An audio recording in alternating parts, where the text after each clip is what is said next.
Welcome back to another episode of Baxter's Buzz. I am your host, Baxter E. Hall. Welcome to my brain. Welcome to my frequency. Enter at your own risk. Um, Today we are it's what we call Mindfulness Mondays, and I have a friend of mine with me, the founder of Thrive and Shine LLC. She's an equity and engagement consultant, Sharonda Simmons. Hello, Sharonda. Hi. How you doing? Good, good. I'm super excited to start this series with you.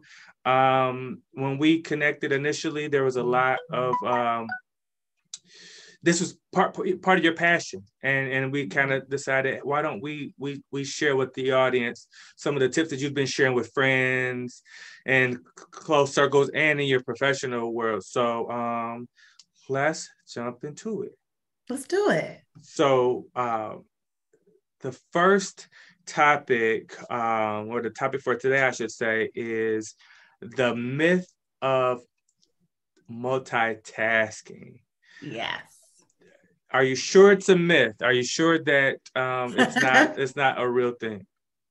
I'm pretty sure it's a myth. So I've done a little bit of research, and everything that I've found is essentially like multitasking doesn't work. And so, confession, I will say that if you ask me though, I would still identify myself as like a class A multitasker. I think I can do it really well. Yeah. But over the years, particularly, I've got a background in crisis management work, just trying to juggle so many balls in the air. I just realized that time and time again, it wasn't working for me. And so all the things that I've come across, all the times that I've talked with people, from myself or people that I've supervised, trying to do 75 things at once is just not effective. So let's say I have 75 things that I need to get done though. Like how does one go about, accomplishing these things if I can't do, multiple things at one time?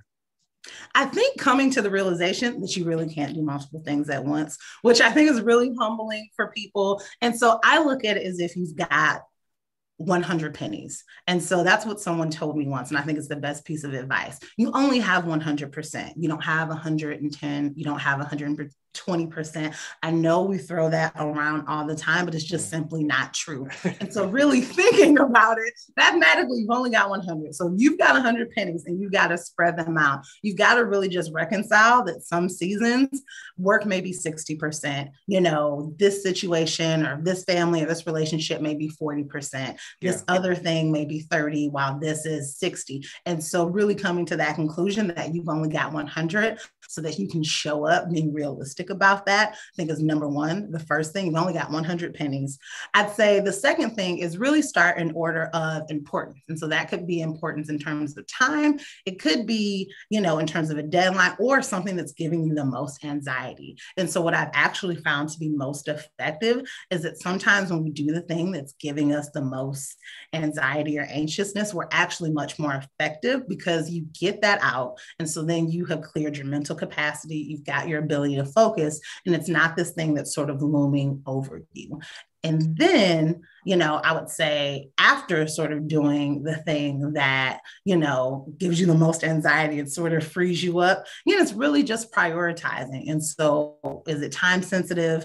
Is it important to you or those around you? Like really what's the cost benefit and sort of weighing it there in terms of where to go first, and then really focusing your time. So instead of spending, 2 hours doing 75 things at once, maybe spend a half an hour on thing 74, then spend a half an hour on thing 72, spend a half an hour on thing 70, but really carve out your time. And so sometimes what I do is I cap myself at about 3 things a day.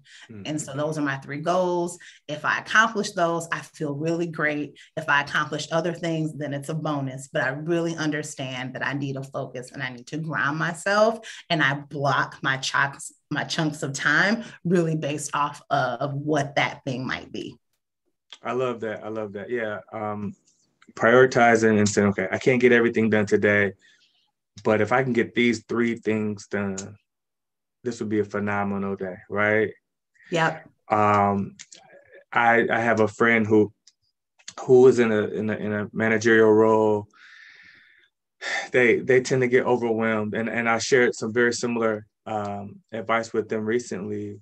I said, they were like, I'm just so overwhelmed. I said, okay, what's I said one thing. What's the one thing you could do tomorrow?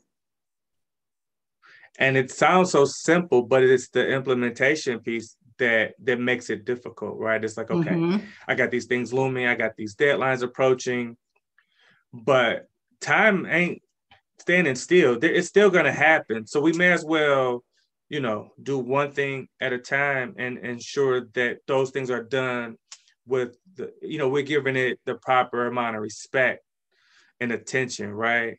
I love that. I Yeah. love that.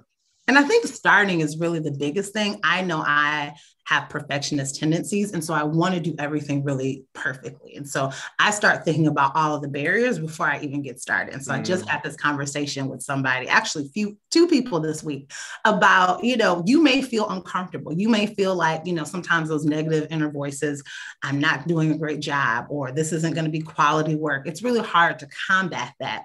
But sometimes by just taking that first step and saying, okay, I'm going to open up the Google Doc, I'm going to make a title, I'm going to write down the things, even if it's not perfectly crafted, and just go, really does help out. Then it gives you evidence that, maybe I'm not so bad at this, or maybe I actually am doing a good job. And so sometimes making that first move and that first step really helps combat those negative projections, because we've made them this like funhouse mirror, and it's this thing that we haven't actually tackled. And so sometimes that first step gives you evidence, and the fact that you can keep going when you're feeling really anxious about starting something. Yeah, just jump in there. Just jump in there. Thrive and Shine. Where can folks find you if they want to get some consulting? Where should they go? Yes. So you can find me on social media. It's my LinkedIn is Sharonda N. Simmons.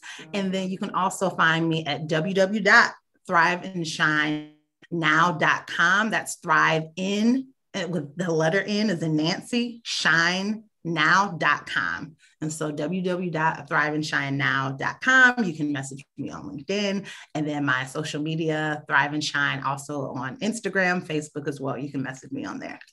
Cool. Well, no, this was good. This is a great topic to start these Mindfulness Mondays off with. I appreciate your time, and I appreciate all you guys. Again, please always, like, share, subscribe. If you like it, share it. Don't keep it to yourself. Okay, this is some helpful stuff, especially this episode. So until next time, peace. Bye.